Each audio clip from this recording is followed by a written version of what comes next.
Bon dimanche à tous les chrétiens du monde entier. Nous recevons avec joie le message d'accueil que le Seigneur notre Dieu, par son Fils Jésus-Christ, nous envoie ce dimanche. Jésus lui dit: je suis la résurrection et la vie. Celui qui croit en moi vivra quand même il serait mort.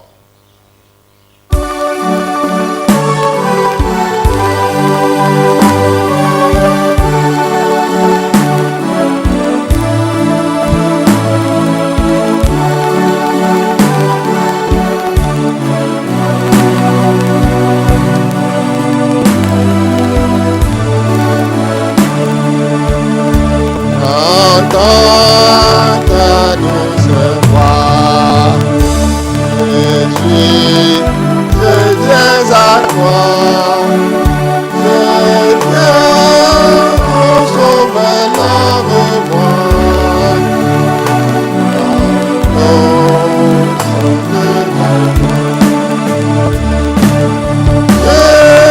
Jésus, roi des rois,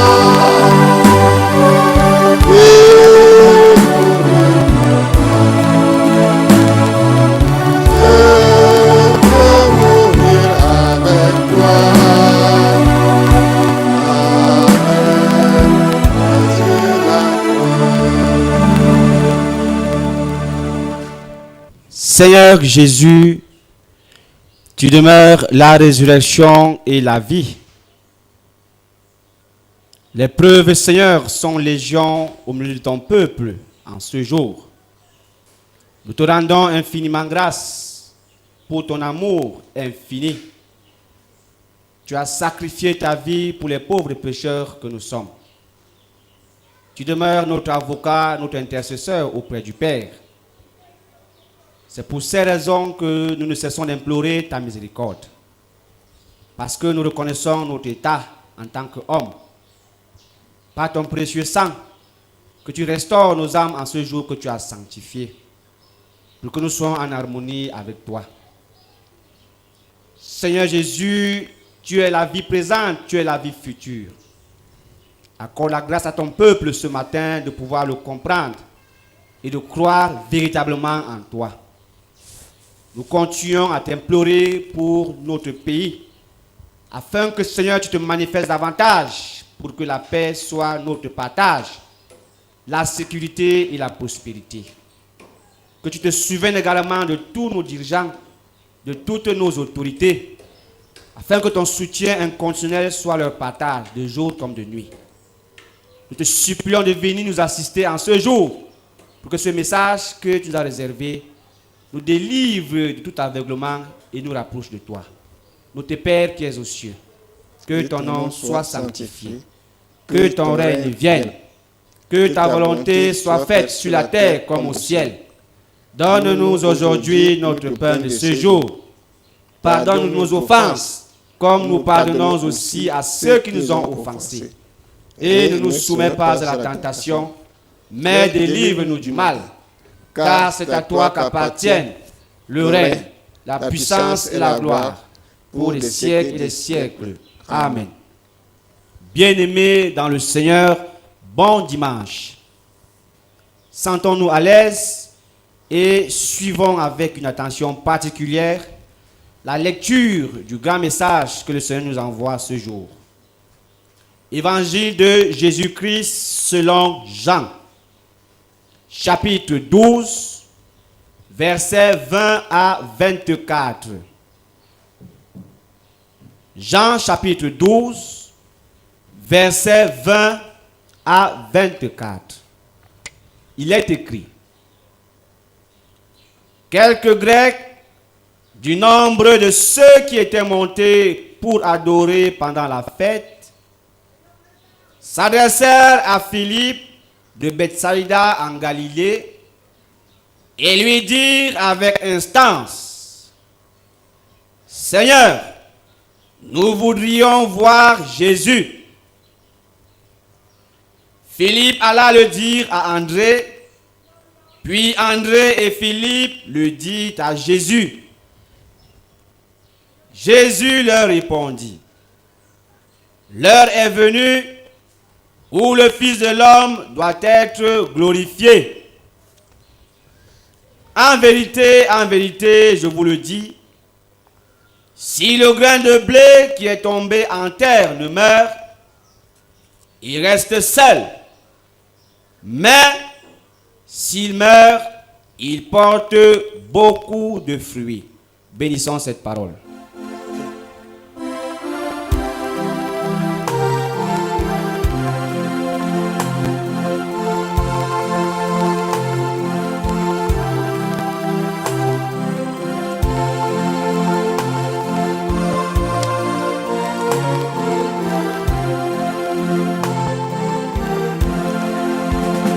Jésus-Christ est ma sagesse, il éclaire mon chemin, et je marche à ma faiblesse, conduit par sa sûrement, il éclaire mon chemin.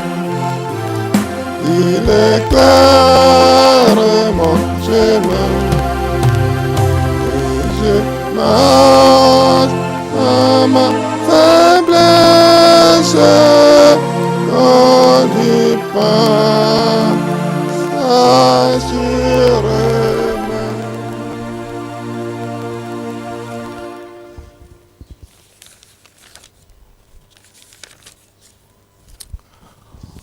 Seigneur Jésus, tu demeures le chemin, la vérité, la vie, source de connaissance, source de salut. Aussi, avons-nous besoin de toi, Père, pour que tu puisses nous conduire, tu puisses nous éclairer au moment où nous voudrions annoncer tes oracles. Que ton nom soit béni. Amen. Bon dimanche, bien-aimés dans le Seigneur. Bon dimanche à tous les chrétiens du monde entier, c'est surtout. Nous venons de suivre la lecture de ce message tiré de l'évangile de Jésus selon Jean, chapitre 12, versets 20 à 24. Le thème du jour est le suivant. La vie naît de la mort. La vie naît de la mort. Jean 12, verset 24. Jean chapitre 12, verset 24. En vérité, je vous le dis, si le grain de blé qui est tombé en terre ne meurt, il reste seul. Mais s'il meurt, il porte beaucoup de fruits. L'image de la graine qui porte du fruit est fréquente. Marc 4, versets 3 à 9. Ici, bien-aimé, elle concerne Jésus. Sa mort permettra à sa vie et à son ministère de porter beaucoup de fruits dans le monde entier. En effet, le texte du jour constitue l'extrait des événements qui ont marqué l'entrée triomphale de Jésus à Jérusalem. C'était le dimanche avant sa crucifixion. Bien-aimé, quoi retenir la suite de cet épisode? Versets 20 à 22. Suivez avec attention le déroulement de cet épisode, bien-aimé. Versets 20 à 22, le texte du jour. Quelques Grecs, du nombre de ceux qui étaient montés pour adorer pendant la fête, s'adressèrent à Philippe de Bethsaïda en Galilée et lui dirent avec instance, « Seigneur, nous voudrions voir Jésus. » Philippe alla le dire à André, puis André et Philippe le dirent à Jésus. Posons-nous la question, pourquoi les Grecs voulaient-ils voir Jésus? Si nous lisons entre les lignes, nous pouvons deviner que la sagesse de Jésus les attirait et qu'il les désirait le porter au nu comme un philosophe populaire. C'est-à-dire qu'il voulait l'admirer, le louer avec enthousiasme, comme un philosophe populaire et non comme le sauveur. Voilà, bien aimé, le contraste. Parce que le monde n'a pas connu Christ. Le monde n'a pas reconnu sa divinité. Il savait qu'il était en grave conflit avec les autorités juives et souhaitait lui sauver la vie. Peut-être en l'amenant avec eux en Grèce. Pour ces gens, ayant rencontré un homme si important, les Grecs avaient l'intention de sauver la vie à Jésus. Puis ils avaient compris que Jésus était entré en grave conflit avec les autorités juives qui en voulaient à sa personne. Voilà la préoccupation des Grecs qui n'ont pas compris la portée spirituelle de la mission de Jésus. Pourquoi cela, bien-aimé? Leur philosophie s'opposait totalement à la loi de la moisson. La philosophie des Grecs s'opposait à la loi de la moisson. Vous comprenez très bien que lorsqu'on parle de la moisson, on parle déjà du semeur. Et Jésus pour Jésus, il serait glorifié en sacrifiant sa vie et non en menant une vie facile. La loi de la moisson aujourd'hui. Beaucoup n'arrivent pas à comprendre la loi de la moisson.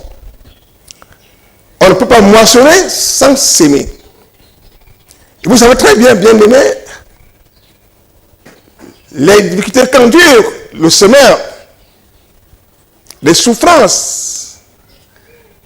Le semeur est appelé c'est-à-dire à supporter les intempéries, à supporter même la fatigue et tout cela. Et la moisson aujourd'hui, quand on moissonne, on ne mange pas seul. On a appelé à donner aussi aux autres. Quand le semeur récolte, il est très content, il est fier. Il voit déjà le couronnement de ses efforts par la récolte abondante. Il va appeler les siens, il leur dit venez prendre quelque chose, une part de ma récolte. Voilà en quelque sorte ce que Christ voulait définir à ce qui concerne sa mort. Ici, Jésus voudrait montrer aux Grecs qu'il ne peut pas fuir la souffrance. Parce que s'il est question de fuir la souffrance, il ne peut pas sacrifier sa vie en menant une vie facile. Non. C'est le problème des chrétiens aujourd'hui. Nous voudrions gagner la vie éternelle avec facilité. C'est cette facilité que Jésus fuit. Mais les Grecs ne l'ont pas compris. Les Grecs ont compris que c'était un homme très important, un homme qui a opéré des miracles, un homme qui a sauvé des âmes, un homme qui a aidé l'humanité. Pourquoi mourir? Donc ils avaient l'intention de l'emmener en Grèce. Voilà, c'était leur philosophie qui se posait à celle de la moisson. Pour les Grecs, il ne faut pas souffrir pour avoir la vie. Le chrétien doit comprendre aujourd'hui la philosophie de la moisson. Le chrétien est appelé à travailler. il est appelé à persévérer. Et Jacques nous dit quelque chose. Jacques 5, verset 7 à 10. Menton. Jacques chapitre 5, versets 7 à 10. Il est écrit: Soyez donc patients, frères, jusqu'à l'avènement du Seigneur. Voici, le laboureur attend le précieux fruit de la terre, prenant patience à son égard, jusqu'à ce qu'il ait reçu les pluies de la première et de l'arrière-saison. Vous aussi, soyez patients, affermissez vos cœurs, car l'avènement du Seigneur est proche. Ça va. Voilà, bien-aimé. La patience dont parle ici l'apôtre Jacques. Le chrétien est appelé à être patient, à attendre l'avènement de Christ. Le chrétien est appelé à être patient même, et à attendre même la réponse de Dieu, la réponse à ses prières, à ses jeûnes, au service qui rend à Christ. Il faut la patience. Bien-aimé. C'est cette vie facile aujourd'hui que les chrétiens ont choisi comme un bon chemin. Partout on parle de la prospérité. La prospérité est synonyme de la facilité. Quand on invoque Dieu, demain, on a de l'argent, on est riche. Donc l'enfant de Dieu ne doit pas souffrir. Erreur. Jésus nous le demande aussi aujourd'hui. Ici, il a opté pour la loi de la moisson. Jésus n'a pas opté pour la loi de la facilité. Il a rejeté la philosophie des Grecs. Il a accepté la souffrance. C'est pour ces raisons au verset 23 à 24, Jésus va utiliser une allégorie. Le texte du jour. Verset 23 à 24. Jean 12, verset 23 à 24. Voilà. Jésus leur répondit. Suivant la réponse de Jésus-Christ. L'heure est venue où le Fils de l'homme doit être glorifié. En vérité, je vous le dis, si le grain de blé qui est tombé en terre ne meurt, il reste seul. Mais s'il meurt, il porte beaucoup de fruits. L'homme de Dieu, l'heure est venue où l'homme de Dieu doit se glorifier en acceptant la croix et non la facilité. C'est ce que vous voulez dire ici. C'est-à-dire, il serait glorifié en sacrifiant sa vie et non en menant une vie facile. Mais le chrétien aujourd'hui fuit cette souffrance. Le chrétien fuit aujourd'hui des persécutions, fuit le travail, fuit des prières, fuit des jeûnes, fuit la repentance et attend tout sur place. Non. Christ nous enseigne une leçon aujourd'hui. Bien-aimé, lui, il a opté pour la loi de la moisson qui consiste d'abord à travailler afin de récolter. Le verset 24, j'ai parlé aujourd'hui de l'allégorie ici. En vérité, je vous le dis, si le grain de blé est tombé en terre, ne meurt, ça c'est l'allégorie. Si le grain de blé qui est tombé en terre ne meurt, il reste seul. Mais s'il meurt, il porte beaucoup de fruits. Bien aimé, ça veut dire quoi? Ça veut dire que si le grain de blé qui est tombé en terre ne meurt, il demeure toujours stérile. Donc, il ne produit rien. Il est seul, donc il est stérile. Il n'a pas fécondé pour pouvoir produire. Voilà.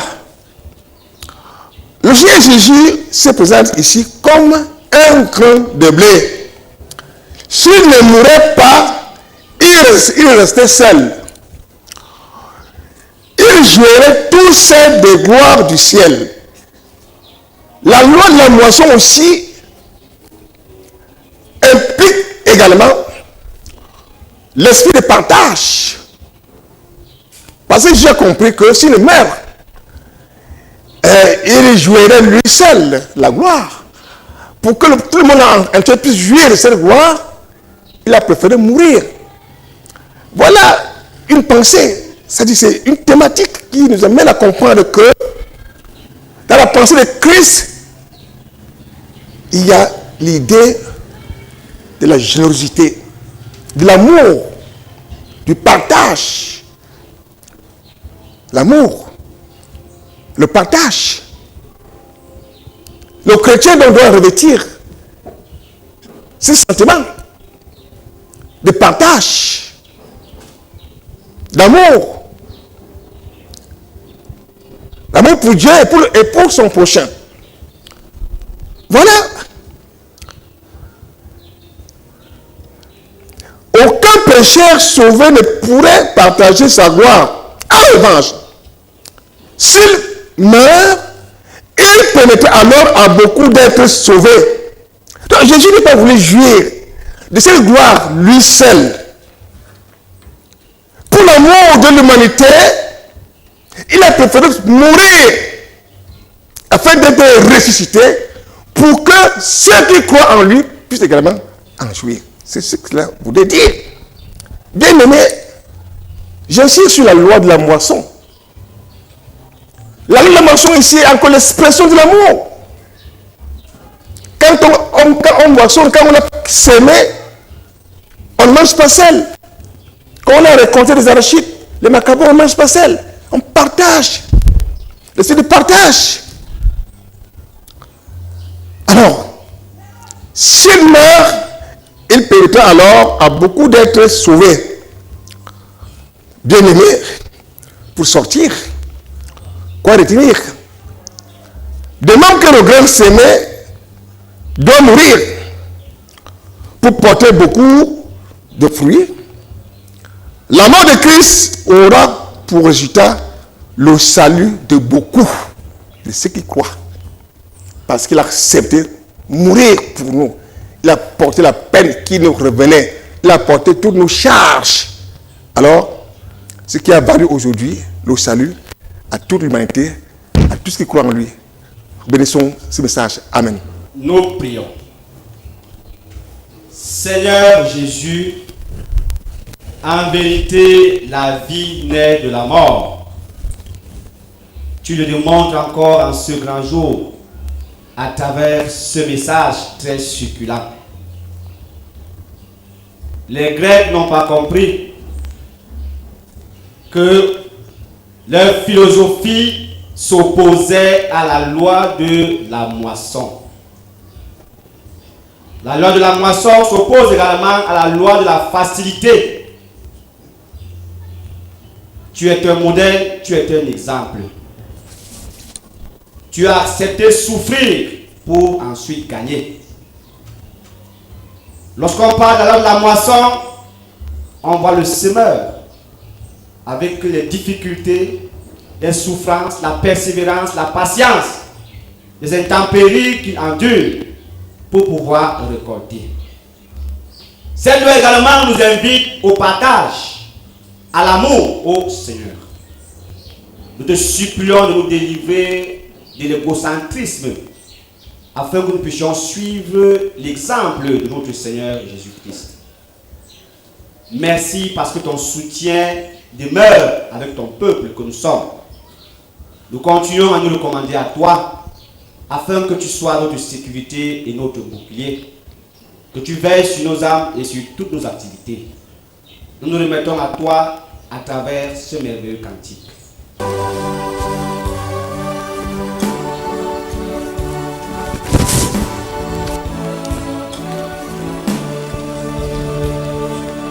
À toi, mon Dieu, je m'abandonne, oh, fais de moi ce que tu veux, de l'agir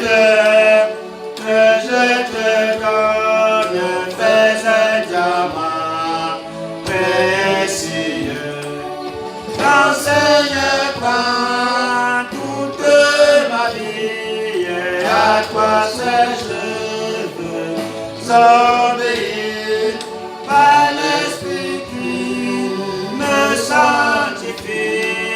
Suis ton autel, je viens mon fils.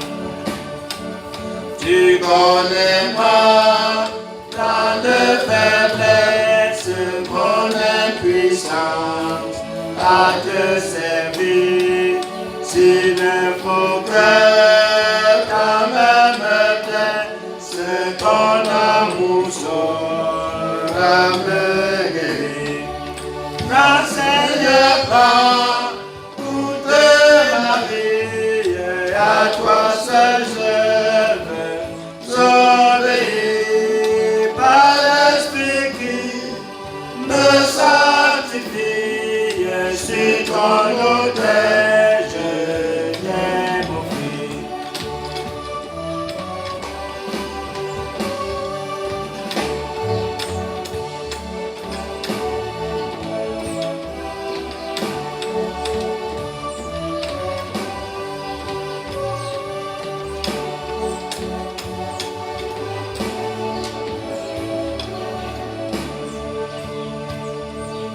On ne m'épargne ni la flamme, ni les ciseaux, vive sculpteur de ton esprit, forme mon âme à l'image de son sauveur.